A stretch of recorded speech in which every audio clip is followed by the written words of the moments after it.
So, time for another video from yours truly. I have done a few projects here now at the new house, and I need to build a workbench. I need to build some tool storage. It's been a long time coming. I finally just got my work truck to where I can finally bring in some lumber, cleared out some space, and I'm going to show you a little bit step by step how to build a workbench. It's not rocket science. It's not going to, hold 700 pounds, but it probably will. But yeah, so let's flip it around. So first off, you got to decide where in your garage you want this. If I'm standing here in this corner, you can see I've got this nice wall, but it's just full of stuff. I'm actually going to build some bin organizers there later. Over there is where the fridge is going to go eventually. That's my tall yard tools. Those are the pictures we still need to hang up. But right here is where my bench is going to go. You see the blue tape. Did I just throw that up there? No, I didn't actually. So I want mine to be 39 inches tall. Yes, it's a little taller than most, but I am 6'5", so I want mine a little taller than most. Pro tip real quick, when you're building in a garage, typically garages are sloped. So it's 38 inches from here and 38 inches from down there.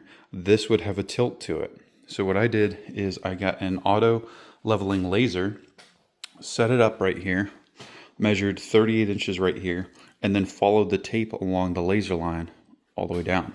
So that height is a little taller, but this is actually level, and my stuff's not just going to go rolling off every second.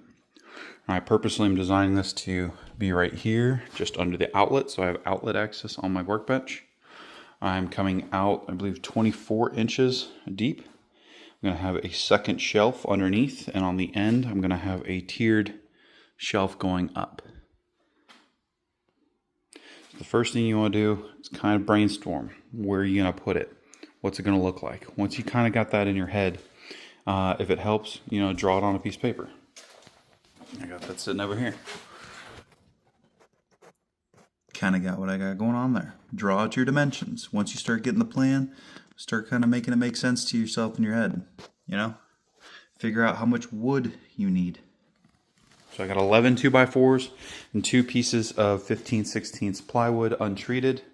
I didn't want to get the expensive stuff. This is just a workbench. I'm going to beat the heck out of it. If I need to, I can paint it or do something to it later, but I really don't care. I'm going to beat the crap out of this thing. All this wood, big bucket of screws, a Gatorade, and some drywall screws, which I needed for other stuff. 149 bucks. Yes, it's highway robbery compared to 10 years ago, but still not too bad with today's market to build an entire workbench. So, yep, first thing you do, lay that out. Next thing we're going to do, we're actually going to come up with a 2x4 right off the bat.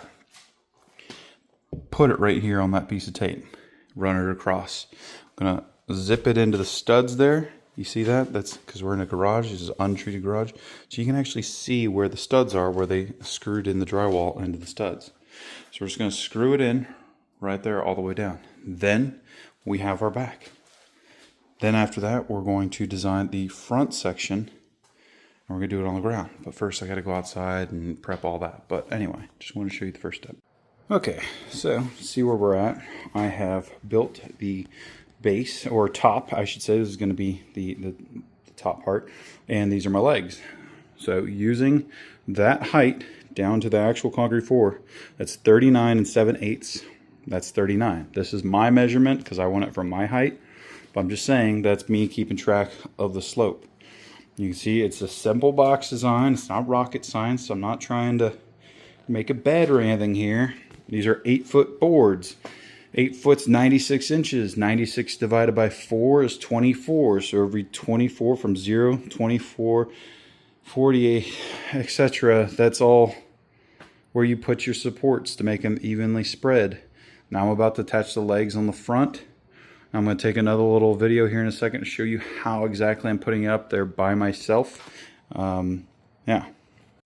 Alright, so we got a leg. This one I happen to have a table at the exact same height it needed to be. This one I don't. Little pro tip. Get your screws started before you go drilling. You can see I've got exactly where I want my screws to go. When this board is up like this, I want those two going there and I want that one going down into it. Ain't rocket science. Just gonna hold it up with one hand, drill it with the other.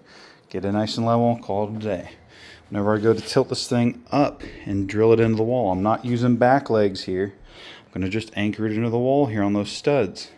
It needs to be able to set on something. So all I did was go down the height that I needed to and put in a temporary board right there. So when I tilt it up, it's just gonna sit right there and that's it. I can come up underneath it, zip all my screws, take that out, and it'll be done. That easy. And just like that, step one is done. It is attached to the wall where I want it, how high I want it. These look like little rickety legs because they're just them. That's solid. That's not moving. It's lagged into the wall. Some nice 3.5-inch nails or screws. It is very, very solid. Now if I want, I can put another leg here. I'm thinking about it because I do want to have a second shelf coming across here. But honestly, I think it is fine the way it is. I'll show you how to do that later. Well, actually, no, we should do that now before we put on the top because it'll be harder to see down there. So yeah, we'll do that next. Like I said, all I did was copy the bottom with less support. You see I left my two little things down there for holding it up. It doesn't really matter. Got the one single support down there because I'm not going to put as much weight or pressure when I'm working on stuff. I don't need as much going on down there. Ran these to the outside just like the top is. And that way, this guy's just sitting here. I gotta zip him down. But the only thing I need to do to put one of them right there is notch out around right there. Just a little cut. That's it. That's all you gotta do. And it'll still set on that, set on that. It'll set on that and set on that. And it'll be very easy to put in. I just set this guy down here. All I gotta do is grab some screws and get him set up as the tabletop, and that's it. Well, unfortunately, this is where I'm wrapping up tonight. It's not much further than where I just was, but I will have to continue tomorrow. All my batteries are dead and they just need to charge. But all I really have to do is just lay that one down in there, notch it first, measure to notch. And then here, I'm actually pre-drilling these guys because I'm using some smaller screws, but I don't want them to split my plywood or anything. Kind of want it to look just a little nicer than everywhere else that I didn't really care too much about. So just pre-drilling a few of those holes, and then the battery just went total kaput. So after that, maybe I'll sand this edge lightly to make it a little bit smoother for leaning up against, no splinters and stuff like that. But that's it, man.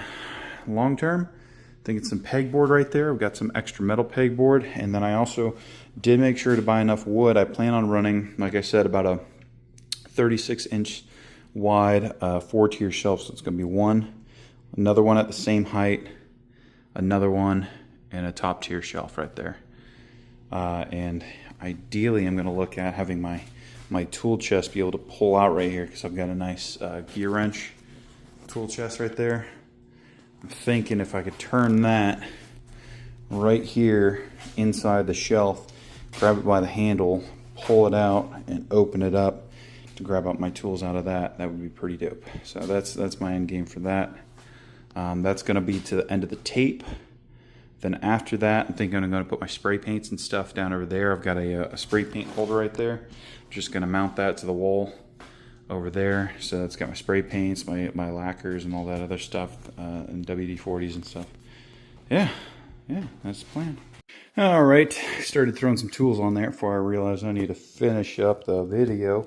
You can see I got my second level. I didn't measure this side as well as I should have, so there's a bit more of a gap, but it's not going to end the world. Down there is just going to be a bulk storage, while up top is going to be more like active projects, active storage kind of thing, and then pegboard for, bolts, bobs, screws, and I'm going to figure out a thing for putting up power tools up there too eventually. And then likewise, more storage there. So yeah, came out fairly nice. Actually, came out really nice. What am I saying? This thing is rock solid, not budging, not moving an inch or a freaking 16th, if you will. So solid, came out nice.